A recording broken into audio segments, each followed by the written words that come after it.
السلام علیکم ورحمۃ اللہ وبرکاتہ۔ سلسلہ جہان رضا کی قسط نمبر 27 کے ساتھ حاضر ہوں۔ جو ہمارا کلام چل رہا ہے لطف ان کا عام ہو ہی جائے گا، اس کلام کا جو اگلا شعر ہے وہ عرض کرتا ہوں۔ اعلیٰ حضرت امام اہل سنت فرماتے ہیں، گر یوں ہی رحمت کی تعویلیں رہی، مداح ہر الزام ہو ہی جائے گا۔ مشکل الفاظ کے معنی عرض کرتا ہوں۔ تعویلیں بمعنی تعویل کی جمع یعنی ظاہری مطلب سے بات کو پھیر دینا، اصل کے برعکس بیان کرنا، بے جا غزر کرنا۔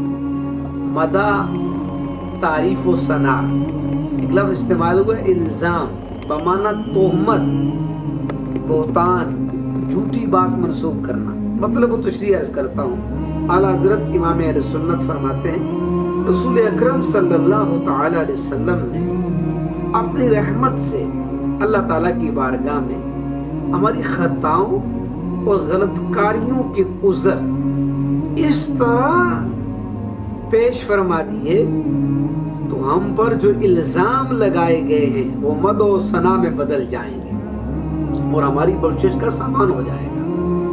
بندے پر کرم کرنے کے لیے، اسے نوازنے کے لیے اللہ کریم کی رحمت ہیلے بہانوں کی تلاش میں رہتی ہے۔ اس کا مقصود اور غرض و غایت یہی ہوتی ہے کہ کسی طرح سے میرے بندوں پر میری رحمت ہو جائے اور وہ میرے غضب کا شکار ہونے سے بچ جائیں۔ دیکھیں، وضو کرتے وقت گناہوں کا دھل جانا، کسی کی طرف دیکھ کر محبت سے مسکرا دینا، کسی راستے سے کوئی نقصان کا باعث بننے والی چیز ہٹا دینا، کسی کی صحیح راستے کی طرف رہنمائی کر دینا، قرآن پاک کے ایک حرف پڑھنے کے بدلے میں 10 نیکیوں کا مل جانا، اس طرح کی بے حد و بے شمار مثالیں ہیں جو اس کریم کے کرم اور رحمت پر دال ہیں۔ کیوں بھٹکتے پھرے سرکار کے بندے در بدر، بگڑیاں سب کی وہ ایک پل میں بنا جانتے ہیں۔ بہکاری بن کے اس در پر جو مانگو گے وہ پاؤ گے، کہ ارباب نظر باب اجابت اس کو کہتے ہیں۔ نہ پھیرا ہے کبھی خالی، مرادیں دی ہیں منہ مانگی، تمہارے آستان پر جس گدا نے التجا کی ہے، ہر خطا پر میری چشم پوشی، ہر طلب پر عطاؤں کی بارش، مجھ گناہگار پر کس قدر ہیں مہربانیاں تاجدار مدینہ۔ وہ عطا پر عطا کرنے والے اور ہم بھی نہیں ٹلنے والے، جیسی چوکٹ ہے ویسے بہکاری، جیسے داتا ویسے سوالی۔ ہم کو اپنی طلب سے سوا چاہیے، آپ جیسے ہیں ویسی عطا چاہیے۔ اس کلام کا اگلا شعر عرض کرتا ہوں۔ امام اہل سنت فرماتے ہیں، باد خاری کا سما بندھنے تو دو، شیخ درد آشام ہو ہی جائے گا۔ مشکل الفاظ کے کچھ معنی عرض کرتا ہوں۔ بادہ خاری بمعنی شراب نوشی، ایک لفظ استعمال ہوا ہے سما بمعنی منظر، حالت، کیفیت۔ سما بندنا رنگ جمنا، محفل سجنا۔ شیخ بمعنی بزرگ، قابل احترام۔ درد بمعنی تلچھٹ، تہ نشین۔ آشام پینے والا۔ مطلب و تشریح عرض کرتا ہوں۔ اعلیٰ حضرت فرماتے ہیں کہ شراب کا دور تو چلنے دو تاکہ اس کا کچھ ماحول بن جائے، رگ و پے میں اس کا نشہ اتر جائے، ماحول پر بھی وہی کیفیت طاری ہو جائے، ہر شے محمور ہو جائے، محفل کا رنگ جم جائے۔ عشق والوں پر انگلیاں اٹھانے والے انہیں طرح طرح کی باتیں بنانے والے، تو اس لطف اور مزے سے محروم ہے، تو اس کی لذت سے ناشنا ہے، ابھی عشق کے نشے سے ناواقف ہے۔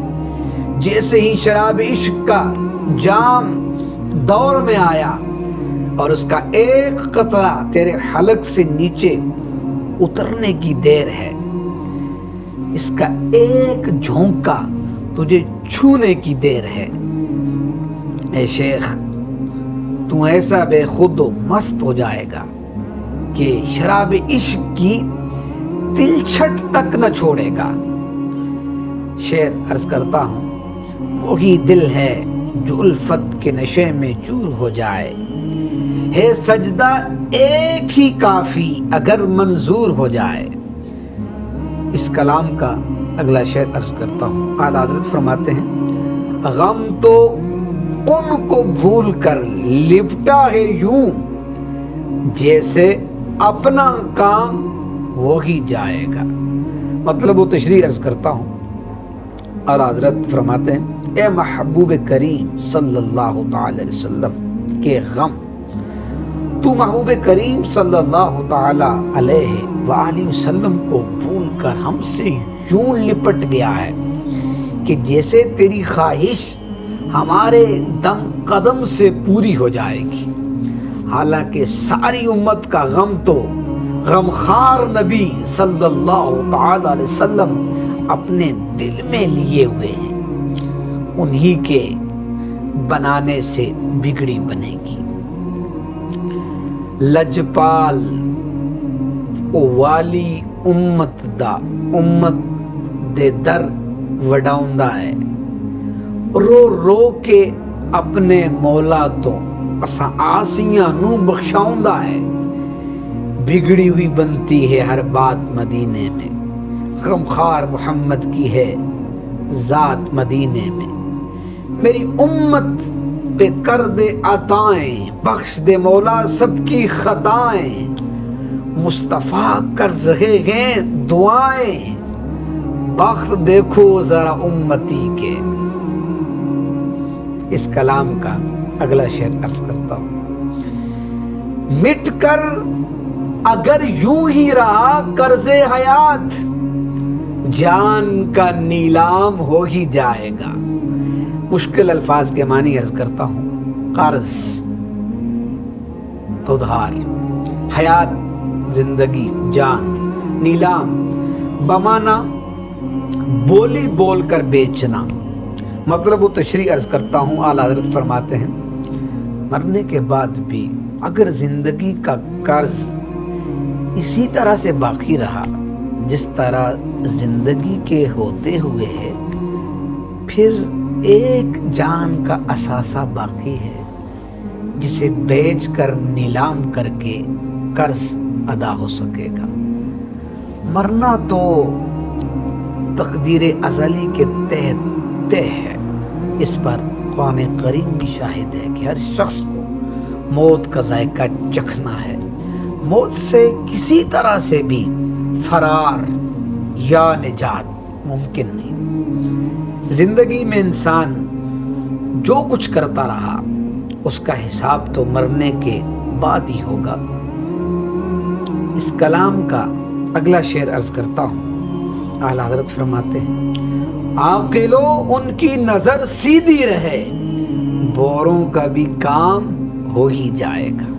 مشکل الفاظ کے معنی عرض کرتا ہوں۔ عاقلو عقل والو، نظر توجہ نگاہ، سیدھی بمانا درست ٹھیک، بوروں اب استعمال ہوا، یہ بورا کی جمع یعنی دیوانہ سودائی جس کے حواس قائم نہ ہوں۔ مطلب و تشریح عرض کرتا ہوں۔